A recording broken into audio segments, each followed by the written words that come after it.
Snowden, the NSA whistleblower, just released an alternative Christmas message. Britain's Channel 4 chose him to deliver their annual response to Queen Elizabeth's royal Christmas message. A child born today will grow up with no conception of privacy at all.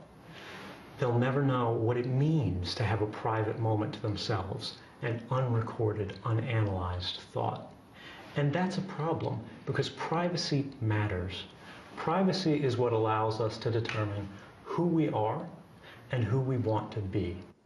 It was the night before Christmas, and all through the House, there was widespread disgust about the interview with Edward Snowden, which became the headline story of the Washington Post. Tuesday, December 24th, headline story, big picture, the entire Washington Post above the fold.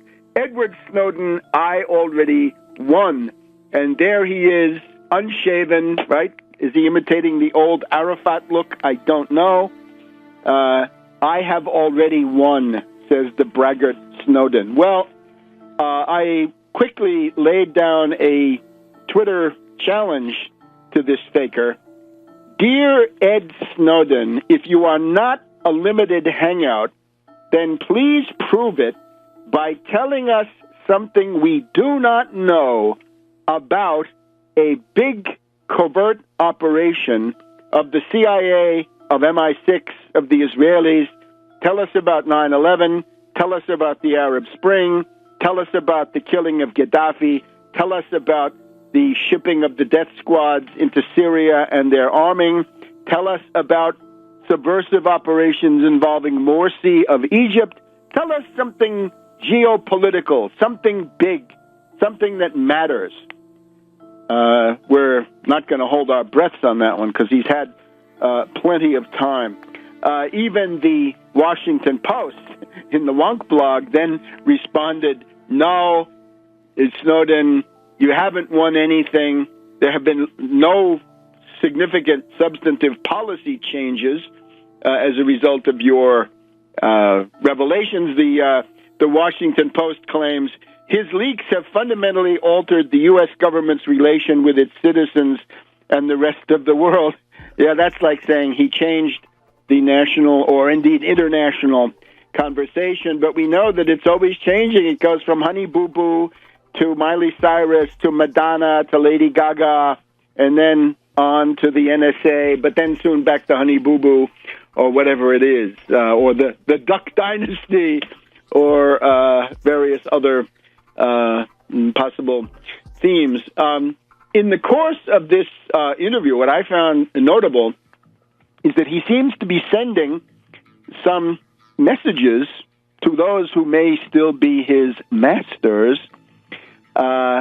He wants to steer the conversation to surveillance, democracy, and his documents. Notice he says, remember, I didn't want to change society. That's what he says. He has no program of any changes. I didn't want to change society. Is this a revolutionary? You tell me. I wanted to give society a chance to determine if it should change itself. And you think that this is primarily or exclusively a matter of NSA surveillance? All I wanted was for the public to be able to have a say in how they are governed. And again, this is a matter of phone tapping or reading the internet. I don't know. I am skeptical. And again, I'm more and more skeptical because we're not getting anything. My challenge to Snowden would also be, give us something that will destroy the career of one big, odious U.S. politician. You have anything that will put paid to Hillary Clinton's presidential ambitions? Can you expose one of the top libertarians or reactionary Republicans? Can you essentially go through any of this, right? Can you give us something we don't know about somebody in Britain? Can you bring down the conservative government in Britain with GCHQ and all that?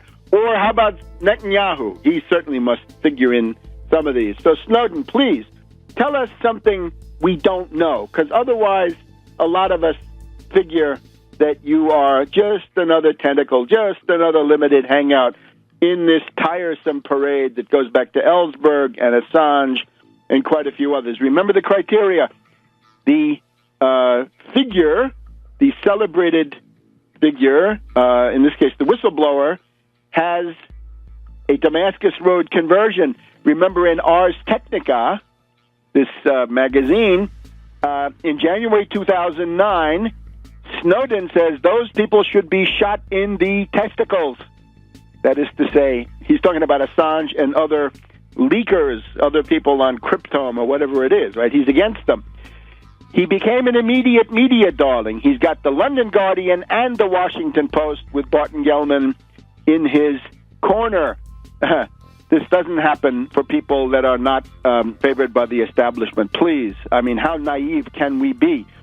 Other whistleblowers with more explosive and more specific revelations are ignored by these same heroes of investigative journalism.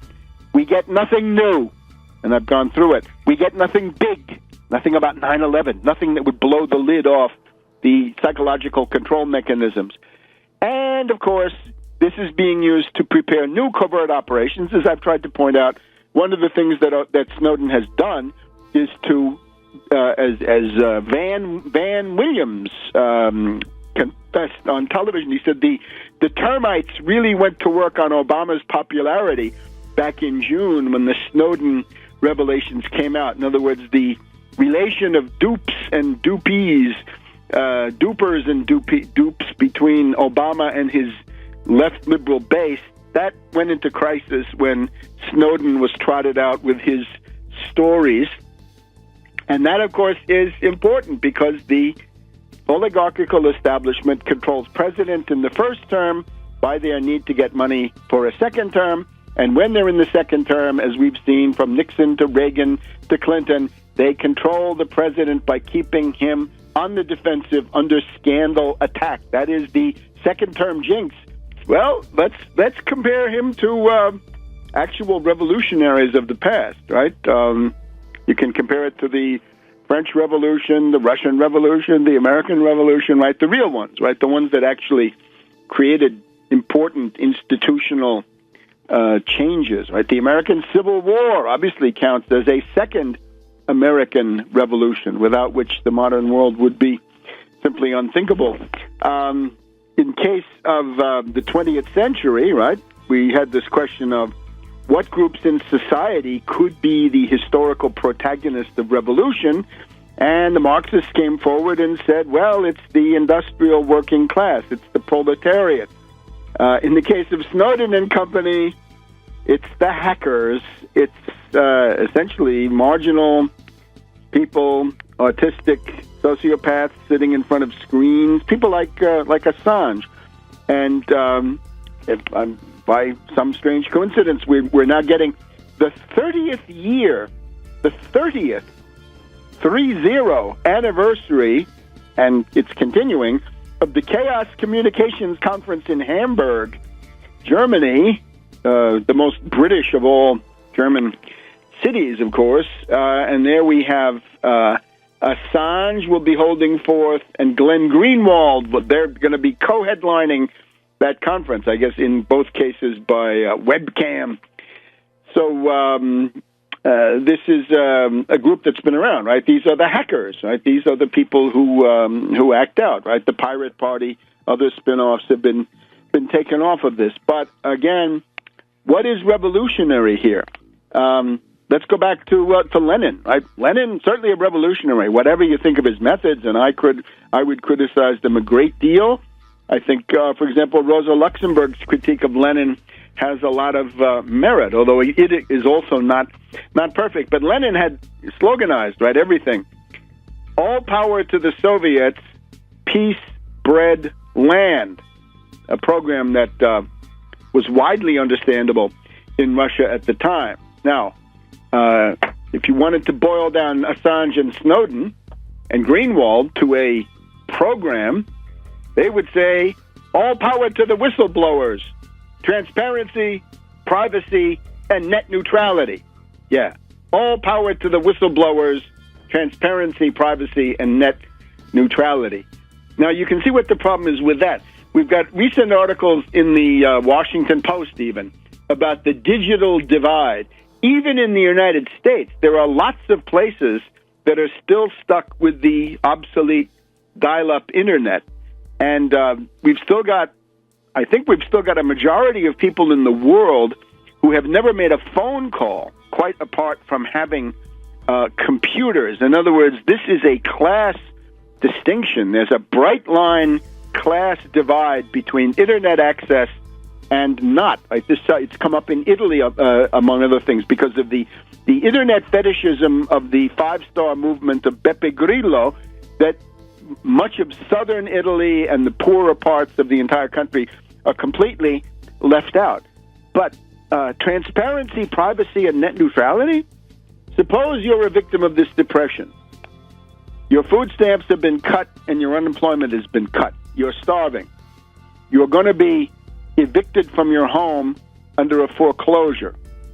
Your kids can't continue their education because you can't pay the student loans and you can't pay the increased tuition.